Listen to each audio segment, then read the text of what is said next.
Good evening students.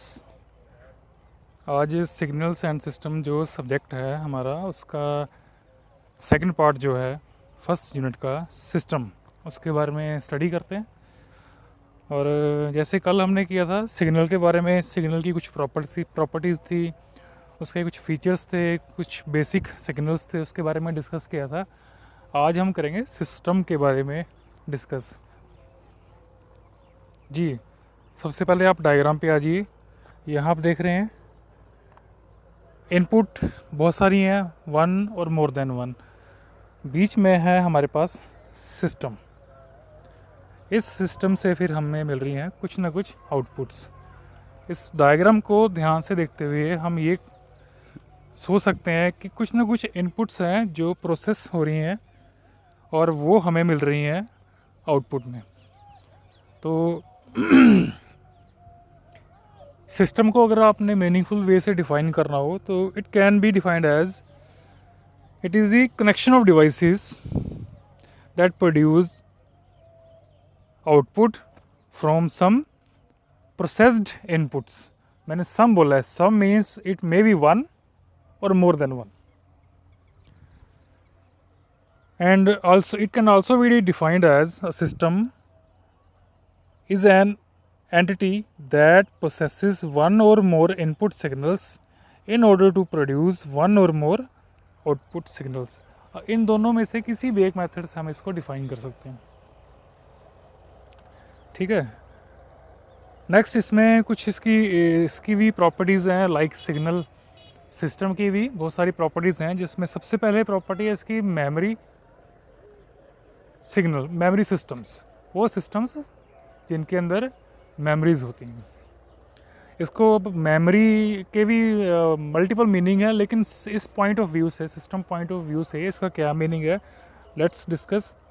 A system with memory has outputs that depend upon previous और future inputs. जितनी भी पुरानी inputs value हैं, अगर उन पे डिपेंड करे, पहले वाली वैल्यूज़ पे डिपेंड करे किसी भी सिस्टम की output, it means it has some memory. और नीचे देखिए एक एग्जांपल लिखा हुआ है, सिस्टम विद मेमोरी। ये वाई टी एक सिस्टम है, वाई टी हमेशा आउटपुट को डिनोट करते हैं। वाई टी एक सिस्टम है, it contains X T minus pi. अगर Y T equal to X T then present value. अब T minus pi previous values हैं, it means it has some memories. Yes, without memory आगे आ ही गया, Y T equal to X T, this is without memory.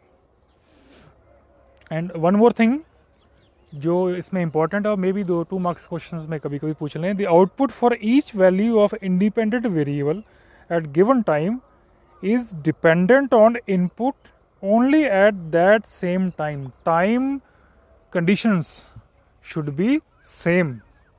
जिस time पर input दे रहे हैं, the time conditions should be same.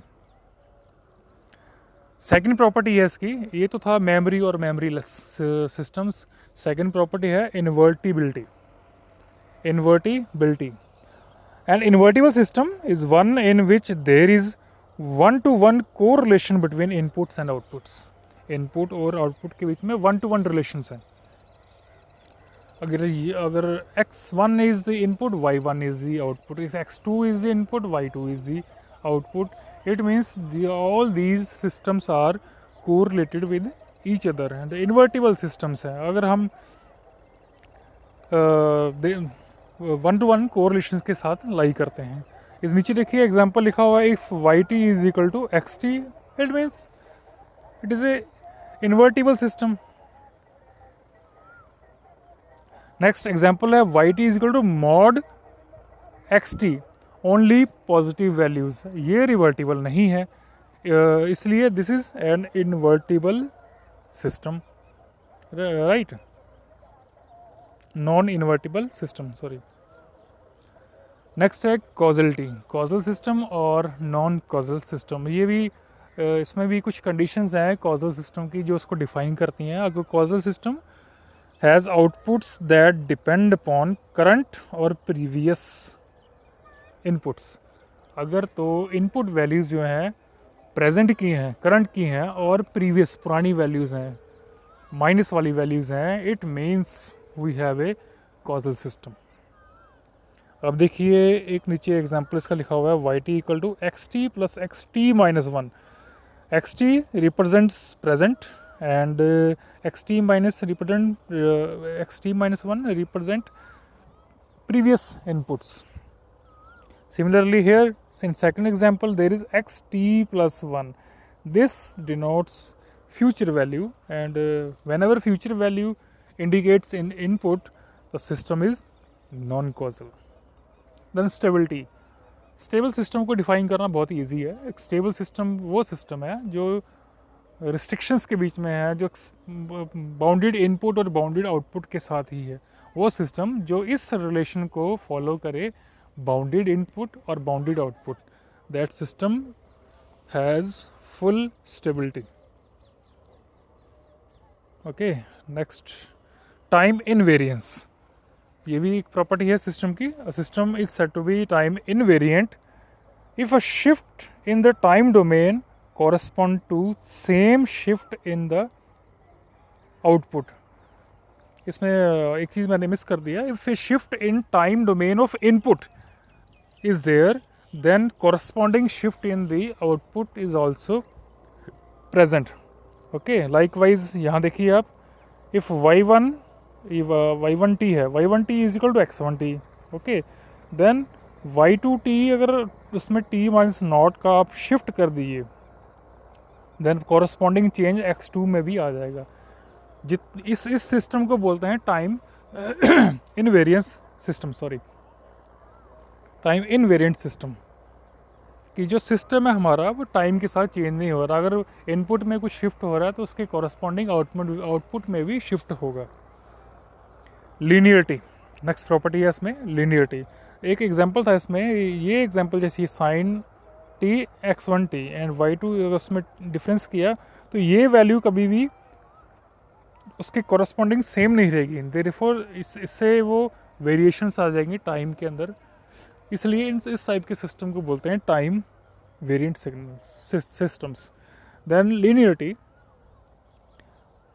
The system is said to be linear only if it follows superposition theorem. अगर वो superposition theorem को follow करता है तब वो सिस्टम को बोलते हैं लीनियर सिस्टम्स।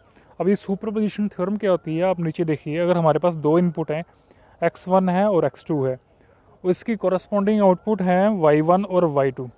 अगर हमारा सिस्टम लीनियर है, देन अगर इस पैरामीटर a को x1 से मल्टीप्लाई करते हैं, b को x2 से मल्टीप्लाई कर दें, then it is equal to a y1 and b y2 for any value of that constants.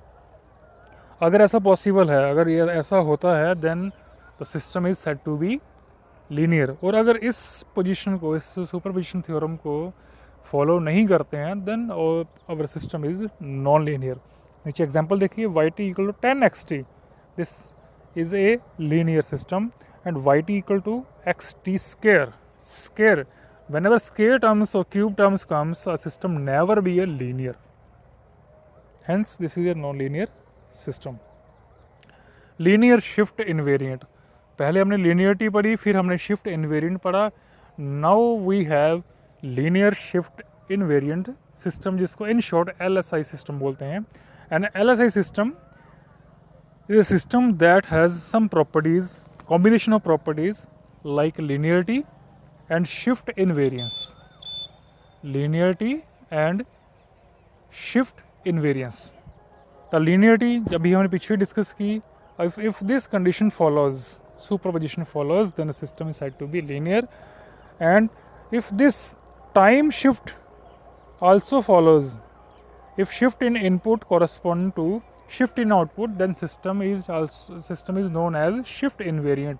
And if the whole system follows linearity as well as shift invariant, then the system is known as LSI or linear shift invariant system. Next, yes, additive and homogeneous property. This is also a property of system.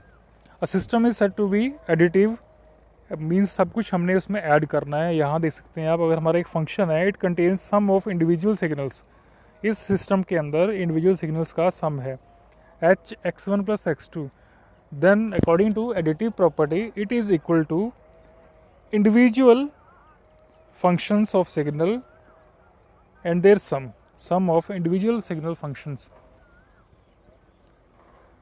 Okay, also for homogeneous system, if a system is said to be homogeneous if every function x and every complex constant a follows following condition. अगर हमारा जो system है इस condition को follow करता है then it is known as a homogeneous system. Then we have some formulas applied on system like interconnection of system. If we have multiple system and we have to interconnect them in series or in parallel, we should follow following methods. First method is series connections of system. Series connections of a system, and this type of connection is also known as cascade connection. Okay, two systems are linked serially, like we have resistance in electrical. Similarly, if we have parallel connection, then two systems are attached in parallel. Okay, the overall series connection system can be described by the following function. अगर हमने इसकी total output निकालनी हो, this total output consist of two functions f2 and f1, individual system functions, and in parallel connection the overall parallel connection system is described by the following conditions.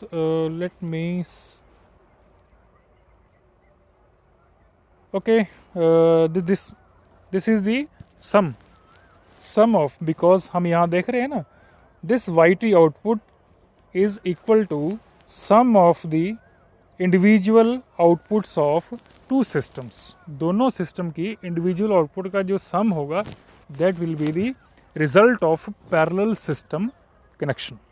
Okay, यहाँ नीचे misprint है, वो may be slide बड़ी हो.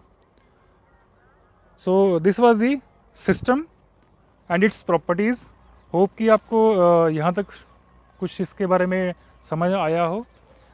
Next मैं इसके साथ एक PDF आपको भेज रहा हूँ जिसमें इसके मल्टीपल चॉइस क्वेश्चंस हैं linked with system and system properties along with basic numericals.